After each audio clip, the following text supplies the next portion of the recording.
Hey guys, welcome back to another episode of What's Next with Ronika. And if you're just tuning in for the first time, What's Next with Ronika is an IG live series where I go on live with former student athletes who are now in the sports and entertainment world. And they're going on live with me to give advice on how to get there, where they were, and how we can, I'm also a student athlete, so how we can get to where they are now. Our guest today is Darryl Reynolds. He is a former Villanova men's basketball player, and now he's a content creator and producer, director for the Stay Tuned Network. Let me see if he's in here.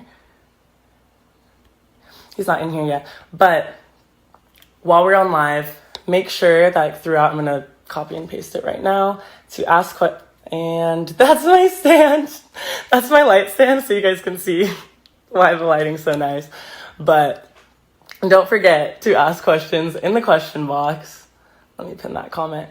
So you can ask him questions in the question box throughout the live and turn on the push notifications for everything so you don't miss any time that we do go on live. Follow us, subscribe to our YouTube because that's where we're going to be posting these when we're done.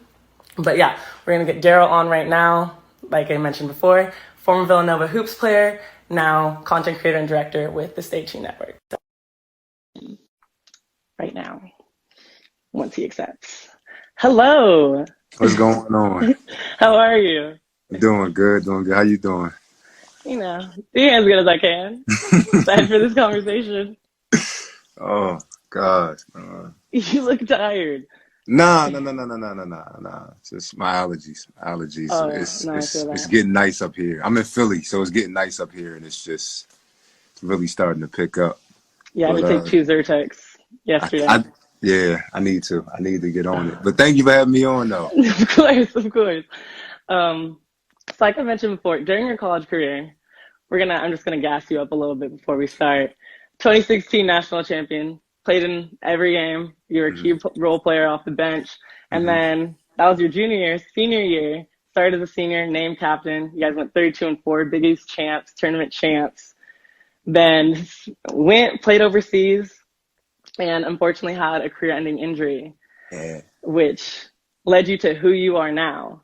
hmm But we're gonna backtrack. When you were a student athlete, what were you doing then to make you who you are today?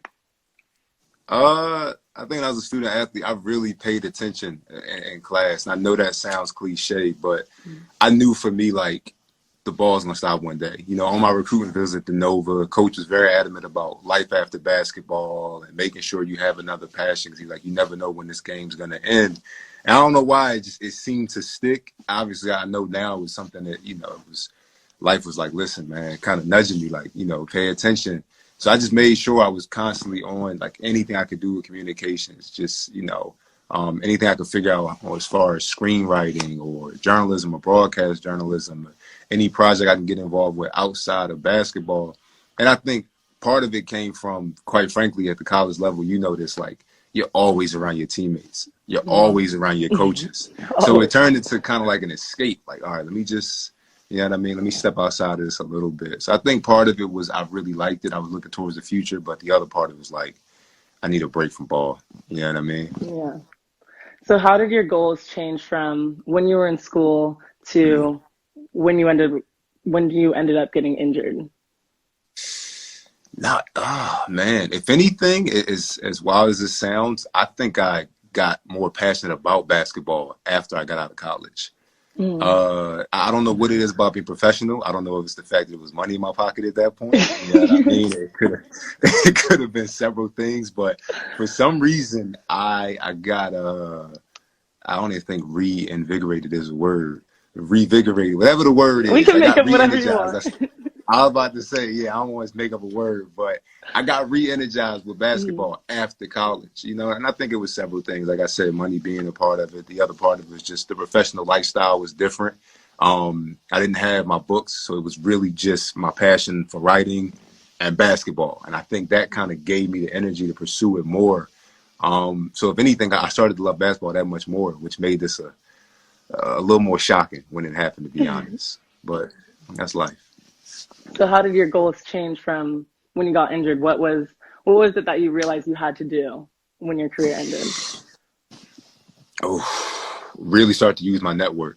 Really start to use my network. You know, as a student athlete, we know a lot of people via social media. We know a lot of people just, you know, we can walk in the room and talk to them, and you don't realize how vital those people can be. And you can be to those people, quite frankly, until you're not playing. You know what I mean? I think once I got hurt, I realized, like, you're not an athlete anymore. My identity kind of changed. So my goal was just like, all right, you know what I mean? I really have to tap into my network and give back. I think as a student athlete, as an athlete, period, you're kind of taught a certain brand of selfishness. And there's no knock to it. You have to, you know, to get to, Michael Jordan has said it a million times, like, you got to be selfish to get to a certain point, and then you got to be selfless to stay there once you get there. But once I got out of that, I was just like, all right, how do I help other people? Yeah, and you spoke on having the network and creating that community. So after you got injured and you came back to Villanova and you came back to that program. Yeah. And you were there as a graduate assistant first? No, director of player development. I was a glorified graduate assistant. I ain't gonna hold you. Okay. I ain't about to We're sit gonna here give and you act that like I was. title. Yeah, exactly. I wasn't no give it to assistant you. coach. I was director of player development, which is a job that guys who kind of want to get into coaching, they take up. How did you obtain that role? I was actually talking to Coach Wright about my show. So, you know, I started the show, Stay Tuned with D-Ray, as soon as that summer hit, and I was like, all right, I want to do this. I want to see how this goes. And I'm talking to him about being on the show. And I could see, like, as I'm talking to him, his eyes are kind of like going back and forth. You could tell, like, his wheels are spinning. Yeah. And he blurts out, you know, you wanted the director of player development job. I'm just like, all right, thanks for paying attention. But, like, for him, it was a way to get me on campus, do my recovery, be around the program. But he always liked me as a player. That's why he made me a captain my senior year, because he was like, you've seen the program from several positions. You know, I didn't play as a freshman. I barely played as a sophomore. I had to play a lot as a junior, and I had to start as a senior. So kind of being in those different roles, he felt like I was somebody who could speak to a lot of different players in different positions. And that year he needed it, and I needed them. But they had like no seniors. They only had like two redshirt seniors, and everybody else was freshmen and sophomores. So he was like, I want somebody like you on staff for this. So that's pretty much that's how it came about. Randomly, very randomly, when I think about it. But so you got to start it, you built the community, and you were there. What was it like to be on the other side of things? You're almost like a mentor to your former teammates. What was that like? Humbling, first of all, because I got to see in real time a lot of the mistakes and a lot of the things I did in college and a lot of the ways I thought in real time. A lot of guys see that, you know, you come back 10, 15 years after you had a professional career, you come back and see that. But seeing it that next year out was real humbling. It was weird with Eric and Phil Booth and Eric Pascal, because I played with them. So to coach them it was very odd. But it provided a lot of closure, to be honest. Provided a lot of closure for me, because I got to see why college athletics, you know, was what it was. I got to see the meetings. I got to sit in administrative meetings and hear how things got licensed and traded off, and how money changed hands and things like that. And I realized, like, oh, this is why it is what it is. And, you know, it helped bring closure, you know what I mean, to my college career. Yeah, because a lot of the times as a student, I mean, I'm still in it. I'm like, I don't know what's going on. Exactly. And like you guys do, like at the top, you know, and it kind of trickles down to the less and less information that you know. And so you got to see both sides. So that's really cool. Yes. And you mentioned Stay Tuned with Dre. Mm-hmm. How did that start? What was the purpose of the show? The purpose of it was originally debating the 16 versus 18 team. So, you know, we won in 16. They make it back at 18 and win, and immediately turn us into those older brothers that, like, nobody's really paying attention to. Yeah. So it was just, you had to, sorry, somebody's called me. I was like, we had to figure out. Yeah. Sorry. I didn't even know that could happen. You know, we had to figure out, all right, who's the better team. So I was like, listen, I want to do a show. I've always admired the talk show feel. I was like, I want to do a show that we're going to debate this. I'm going to bring y'all up like it's on, like, you know, Arsenio's show. And we're going to sit down and talk about it. And then we were like, let's get the managers involved. Let's get the coaches involved. And before I know it, it turned into something better than I could even imagine. It turned into just talking about the program as a whole. And I was like, all right, all right, I like this. I really have a passion for it. Getting ready for it kind of reminded me of getting ready for a game. You know what I mean? Like putting research in and figuring out questions to ask guys. It felt like I was watching film again. I was like, anything that kind of feeds that while I'm not playing, I was like, just keep going at it. You know what I mean? Keep going at it. I saw that you guys went to overtime yesterday. You guys had like an esports game. You guys ended up Yes. winning. Congratulations. Yes. I bet that Yes. felt good. Yes. I had to mention it. But for those who want to do what you're doing, and I guess what would be your takeaways so people can do exactly what you're doing, so student athletes right now can build that network and also potentially make a show like you did? I mean, I got to be honest. I'm take a page out of your book. Start earlier. You know what I mean? Start earlier. You already started a lot of things. If you're in school and you still have those connections, start earlier. Yeah, I admire people like you. I wish I would have done a bit more. As much as I studied and admired and kind of, behind the scenes looked at things and talked to different people, like I wish I would have actually got in front of the camera earlier. I wish I would have actually tried to just branch out a little bit quicker. Because quite frankly, when you're an athlete, they're going to answer you a little bit faster. You know what I mean? You make Like a their phone call, job. it's going to get, exactly. It's going to get picked up a little quicker. You send that email, you might get it back sooner. And not saying that I didn't, have that. Thank God I was freshly removed from college. So a lot of people, you still have that name recognition, but definitely start earlier. The earlier you start figuring out what you want to do and figuring out who you have to connect with to make that happen, the easier it becomes. It's crazy because you said that you admire me for starting. I wish I would have started even earlier. I'm like, wait. Oh yeah, that's So how it yeah, I'm goes. like, no, I really wanted to I wish I would have done this in high school. Exactly. But you talk about like branching out. I saw your Mhm. 2019 game changer. Shout out the We Leadership. Shout out Kareem. Yeah, What man. were what were your biggest takeaways from the 2019 game changer retreat? Biggest takeaways. I just want two. I want two. Two. Yeah. Uh, that shyness thing.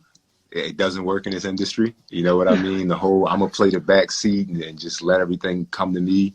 That doesn't work. You got to be aggressive. You got to take initiative, and making clear what you want to do, and give and give. I love that we showed up that year. We were the second cohort, and we saw a lot of people who were there from the first time around. You know what I mean? And I can't help but believe like a lot of them are getting jobs, a lot of them are finding different things in their career and having all these opportunities because they were back the second time around, making sure our experiences was as nice, if not better than theirs. Yeah. So give.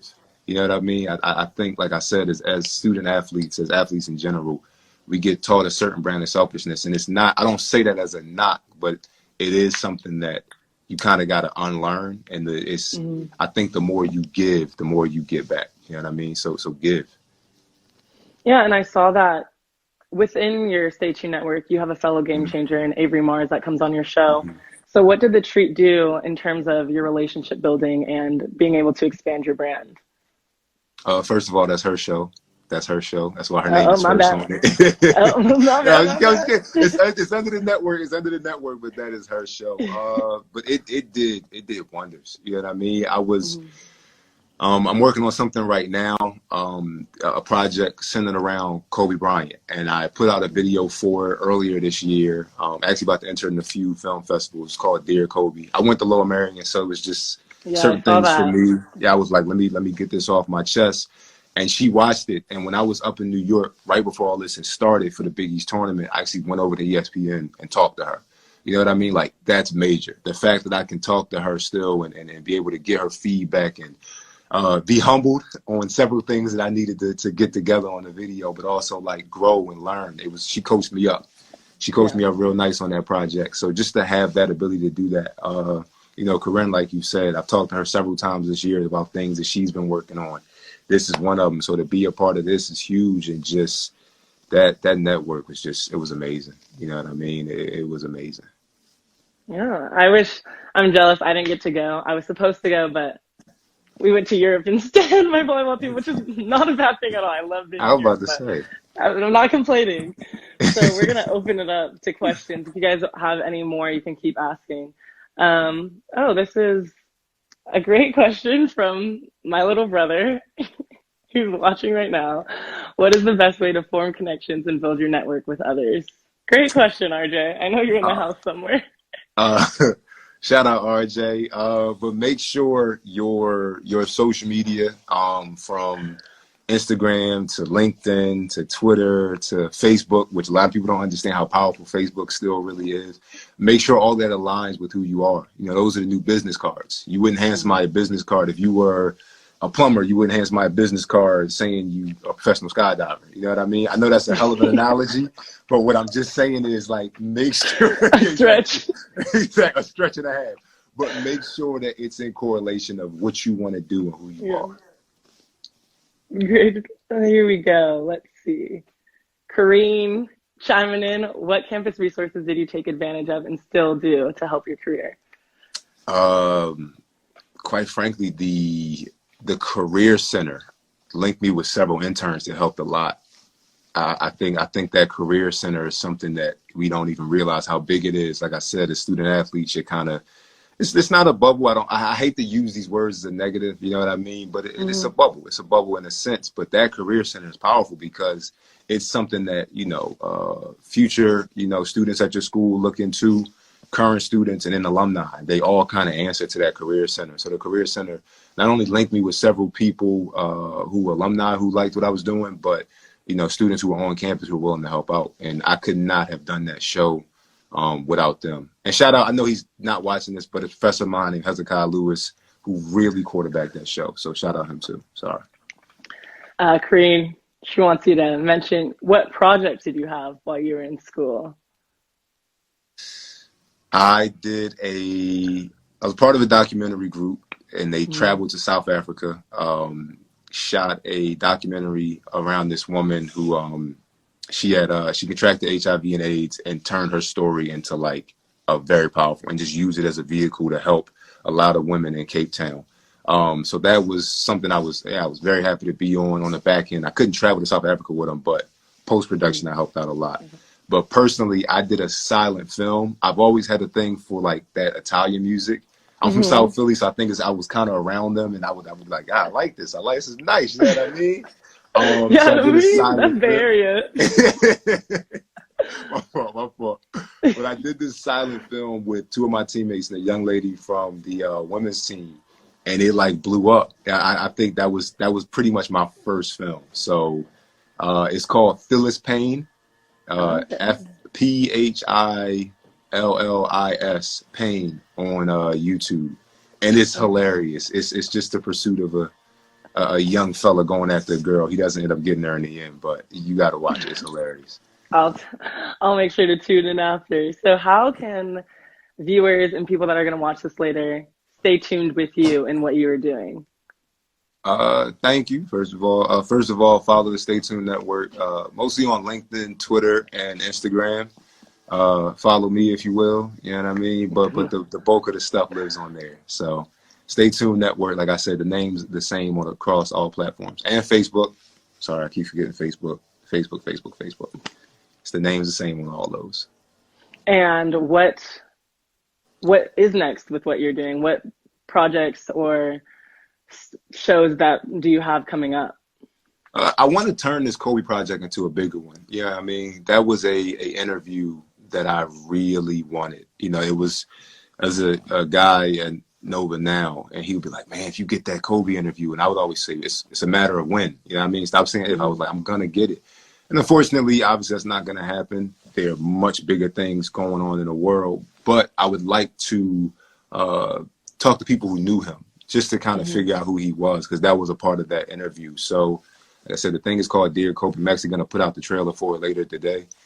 But yeah, I want to turn that into a bigger project. So that's been my main focus, just figuring out what I have to do for that. I'm actually going to enter it in the Atlanta Film Festival later this year. You know what I mean? So congratulations already. Thank you. Hope to make it out the first round. But listen, just to get accepted to that would be dope. So like I said, for me, that's the main thing right now. I'll try to connect you with Sabrina because he was a really big mentor for her. And so talking to her, I think, would be super beneficial. Look at us connecting. I would appreciate that. Of course. But thank you for your time, and I hope you enjoy your Cinco de Mayo. And yeah, you can't forget it. No, no, I'm trying to get No. out and get some tacos, man. Everything's shut No. down, but I appreciate that. Okay, thank you for being a guest. Of course. Thank you for having me on. Of course. So, guys, that was Darryl Reynolds. Like he said, you can follow him on the Stay Tuned Network or look at his IG. It's like D.Ray, the director.